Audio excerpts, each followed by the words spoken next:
Bora falar do episódio 7 de Alien Terra, intitulado de Emergence. O episódio choca o público com grandes acontecimentos e muito, mas muito ketchup para todo lado. E hoje vocês terão um resumo completo da história, com muitos spoilers e também várias análises dos acontecimentos, das criaturas, dos mistérios e muito mais. Eu tenho muito para falar e vocês não perdem por esperar. Então, sem delonga, deixa o like e vem comigo. Eu sou o Johnny e bem-vindos ao Mistério TV.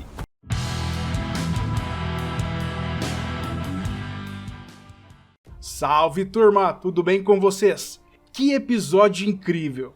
E infelizmente está acabando. Estamos no penúltimo episódio da temporada, e episódio esse que acelera várias tramas importantes. Estávamos precisando disso. Logo no início vemos Slight e Smee levando Arthur, que foi atacado por um facehugger, até a praia. Tudo para ele ser sequestrado pelo ciborgue. Porém Arthur, já debilitado, desperta brevemente, mas acaba sendo vítima da clássica e assustadora cena de um chestbuster emergindo de seu corpo. A morte, obviamente, é dolorosa e impactante, deixando os garotos híbridos em choque e marcando a narrativa com o terror visceral que a franquia sabe entregar. Enquanto isso, Wendy, ou Marcy, decide fugir com seu irmão. Ela leva a sua irmã sintética junto, mas passa por uma transformação decisiva. Ao longo da temporada já tínhamos visto ela se distanciar cada vez mais da humanidade, sem que ela mesma percebesse. Mas aqui esse processo atinge um novo nível, após o Wendy conseguir se conectar com o xenomorfo completamente, estabelecendo um vínculo que vai além do instinto. E numa cena impressionante, ela usa o xenomorfo para eliminar as tropas da Yutani que estavam cercando o grupo. Foi uma cena muito sanguinolenta. É como se ela tivesse assumido o papel de comandante do xenomorfo, mostrando um poder que ninguém esperava. Aliás, eu sim. E essa aliança acabou se tornando um dos pontos centrais de discussões entre fãs. Será que ela controla completamente a criatura? Ou será que os dois compartilham uma ligação mais profunda? Olha, turma, não é nada disso. Como eu já tinha falado em vídeos anteriores, os aliens enxergam Wendy como rainha. Pois é, assim como os gatos enxergam os donos humanos como gatos gigantes, feios e desengonçados, o mesmo está se replicando com os xenomorfos. Tudo porque o Wendy consegue falar a língua dessa criatura. Agora, mudando um pouco de foco, paralelamente temos Kirsch, que aparece cada vez mais ambíguo. Ele ajuda os jovens híbridos em determinados momentos, mas também demonstra interesses próprios e até chega a capturar o recém-nascido chestbuster. Suas intenções são misteriosas. Será que ele trabalha por lealdade, por ambição política ou simplesmente por sobrevivência?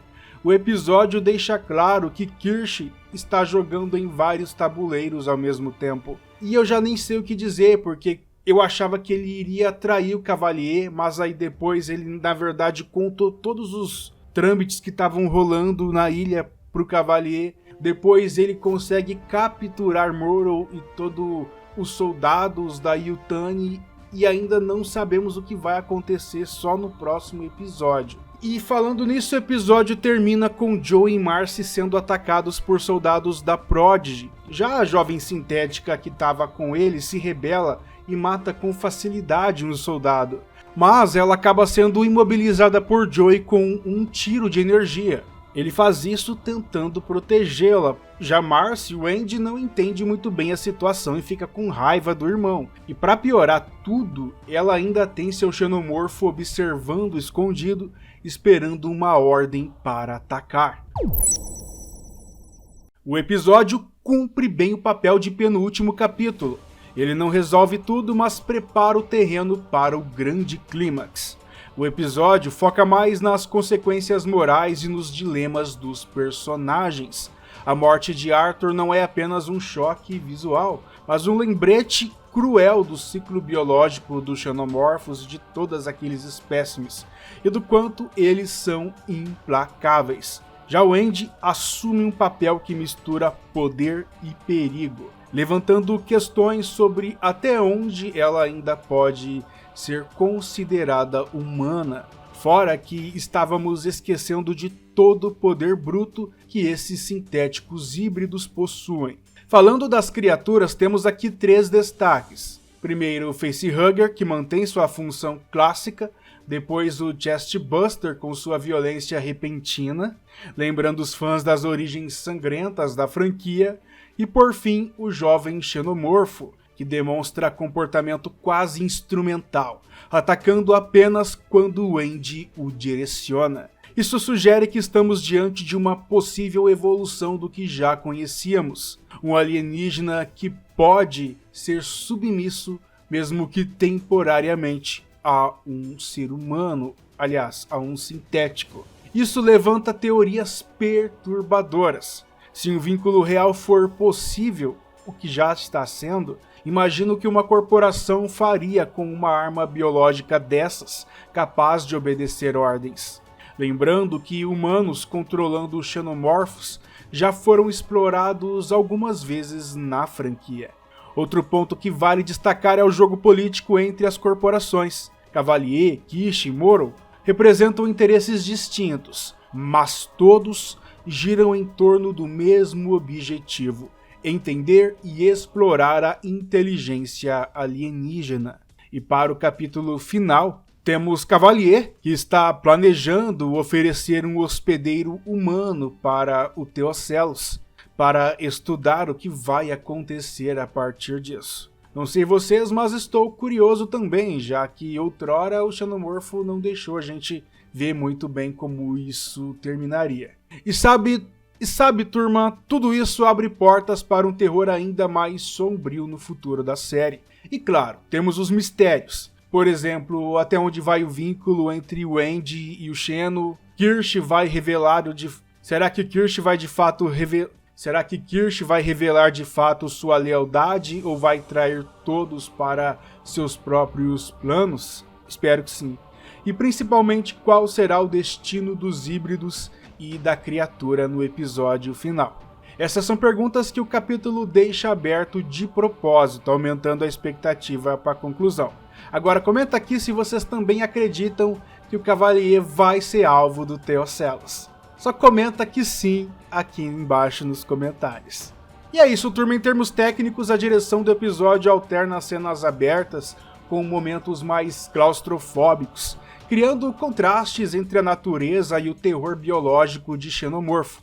E o terror biológico do Xenomorfo. Alguns críticos acharam que certas cenas poderiam ter explorado mais o medo, mas a maioria concorda que o episódio cumpriu o que precisava: chocar, emocionar e preparar o público para o desfecho. Bem, no fim, este é um episódio de transição explosiva, que marca a morte trágica de Arthur e a transformação definitiva de Wendy e o despertar do Xenomorfo como uma ameaça real, viva e pronta para ser usada. Já o público termina dividido entre fascínio e horror, exatamente como uma boa história da franquia Alien deve ser. Vocês curtem histórias de vampiros com muita violência e mitologia brasileira também? Então vocês precisam conhecer o livro Eternidade Sombria, uma história de vampiros que funde os mitos europeus e brasileiros, trazendo uma trama repleta de mistérios, violência e a luta incessante entre cruéis e astutos vampiros, lobisomens e até poderosas bruxas, cujo seu poder origina dos nossos deuses tupiniquins. Tudo isso e muito mais você encontra em Eternidade Sombria. E se vocês querem conhecer essa história, eu vou deixar aqui na descrição do vídeo e fixado nos comentários os links para vocês comprarem o livro, que a propósito eu já li e garanto que vocês vão adorar a história de Jade, a história de Maria e de todo o caos que gira ao redor delas. Vale muito a pena.